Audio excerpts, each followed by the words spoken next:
Hello everyone, welcome to the Dungeon Master's Journey, the channel where I take you through my discovery of being a Dungeon Master for the first time, with the hopes of showing new people and people who've never Dungeon Mastered before how easy it is to become a Dungeon Master and how you can get into the game and really enjoy it. So, on the last video, I said that I was going to be running a dungeon and I did loads and loads of prep, and today I'm going to talk about how that went. I had 4 players in my session out of 6. That is good. Previously said, the way I'm running my sessions is I'm going to say these are the dates, these are the times, who can make it makes it, who don't, and I'm going to make the session so that anyone can be in it. It's not going to matter if people miss it up to a point. You know, if only 2 people turned up, it might be an issue. But if I can get 3 or 4, then I'm going to run. So they found out some clues that things were happening at the crypt, so they all decided they wanted to go to the crypt, and I set about making a dungeon. Now, I really wanted to make an actual dungeon because, you know, this is Dungeons and Dragons and it's in the name, and a lot of roleplay people just don't do dungeons, but this was a full-on dungeon. Last video you had a picture of the map, the full map. I'm not doing that today. What I'm going to do is I'm going to talk through the significant rooms in the dungeon and what I had in those rooms. So the players found the crypts, they figured out which one was the big one with the baddie in. I think the paladin might have used detect good and evil, and they found out which crypt it was. They managed to open the door by putting the magic sword that they found last time into the slot, and the door kind of came down and they were confronted with this room. So they came in here. This is a pit of sand.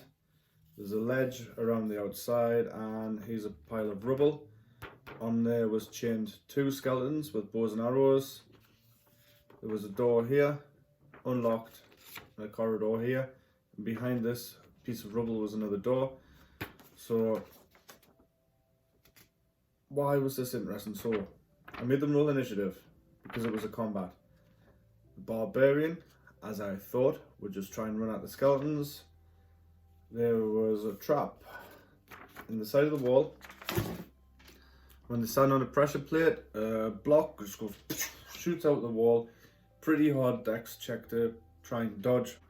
The barbarian didn't dodge. He was thrown into the pit of sand. The sand happened to be quicksand. I actually got this from reading the Dungeon Master's Guide. I thought the Dungeon Master's Guide, the section on making dungeons, was really good, and there was loads of random tables, and some of them I rolled for, some of them I went, ooh, that sounds fun. So quicksand, you know, it's pretty funny. The barbarian was in the sand, he was sinking. The paladin had to try and get him out, while generally the bard and the warlock with his eldritch blast managed to finish off the skeletons, and that was that done. They had a look around the side corridor. That's the side corridor, nothing exciting. 2 doors. They came back, went to the open door. So the open door was this room. Sorry for the cough. Basically an embalming room. 2 embalming tables, 6 sarcophagus around the outside, and they decided to investigate the sarcophagus, at which point they all swing open. 6 skeletons come out. The combat in this room was actually a lot easier for the players than I wanted it to be. I think I only managed to damage the barbarian. I rolled really low on most of my attack rolls, but lasted about 20 minutes, and the players seemed to enjoy it. They used tactics and different strategies, tried out new abilities now that they've leveled up to level 2. And when it was done, one of the players went, what's that in that corner?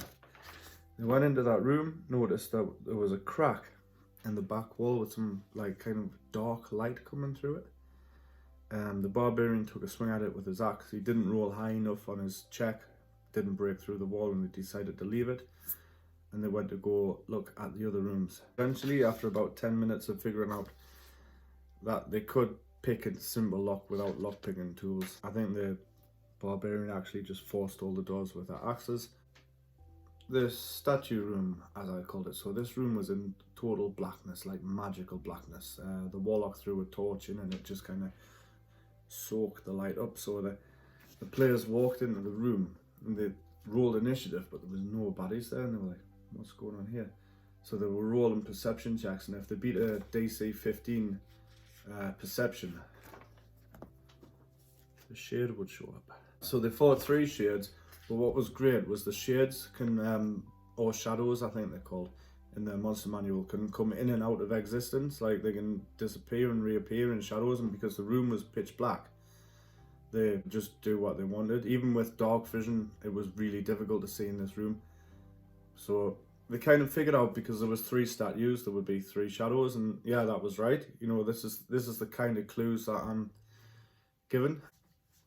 So they finally managed to beat them, but I think they really enjoyed that combat because there was more of like a horror element. Like they didn't really know what was going on, and they had to kind of figure it out. But eventually, when the 3rd one was killed, the darkness went, and they saw the treasure chest in the corner. The barbarian was thinking about going after the treasure chest the entire time.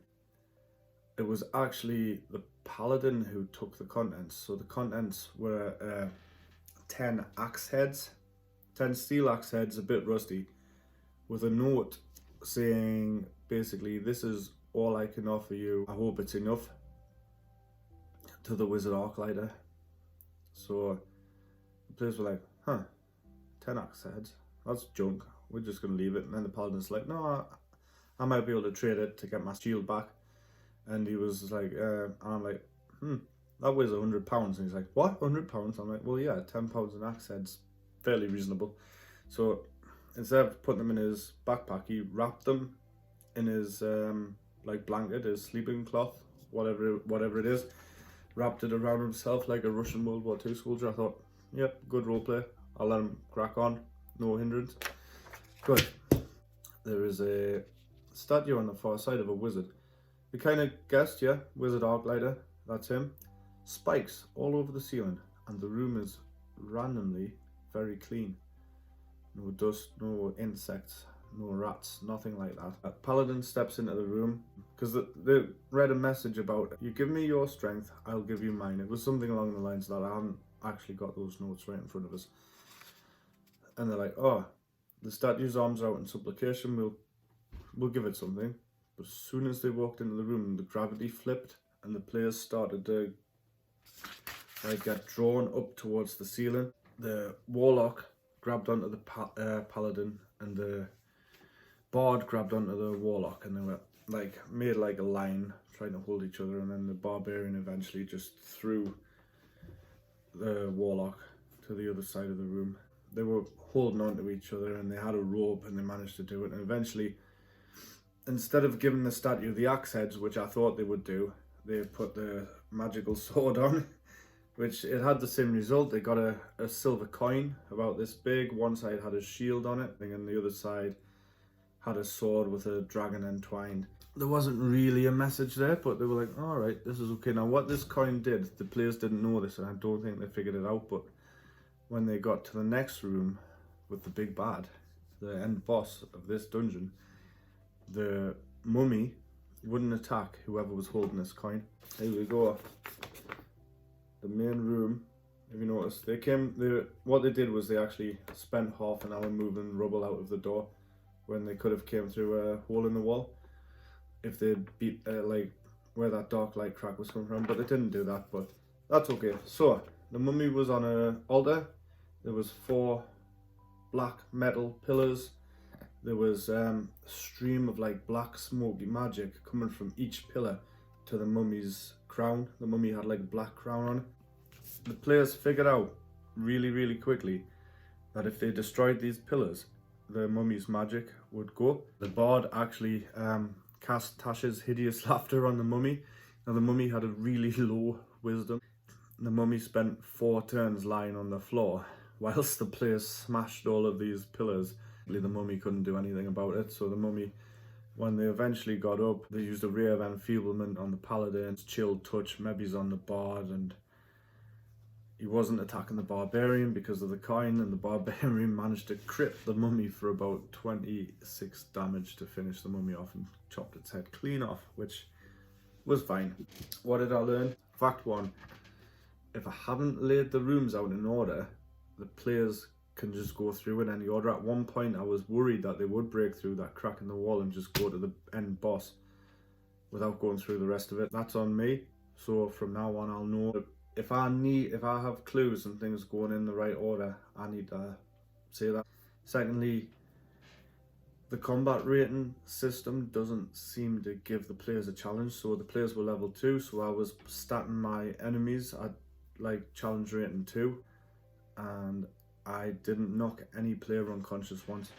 Is that down to bad rules, good rules for the players? Did they play well despite the fact that they're all new? Who knows? But you know, I might need to make it a bit harder for them in the future. And I'll just end with, I give them a clue at the end, or when the circle is complete, light and life will be able to defeat death and darkness. I think one of the players may have figured out that this is talking about the Ring of Stones, like a Stonehenge kind of thing, but I'm not sure. So for the next session, they're going back to the town, and I think they want to get some things translated. They might want to ask some questions. There's a few other places they didn't visit the tavern, they didn't go to Old Town. We've still got the Sword of Light hanging over everyone's head. I think what I'm going to add to my town in Uptown, because I haven't visited that yet, is a library. But we'll see where that goes. So for anyone who's watched this, thank you very much for watching. I really appreciate all the views, all the likes, all the subscribes, and if you do all of that, it really helps me out as a channel, and I really appreciate it. So thank you for watching, and see you next time.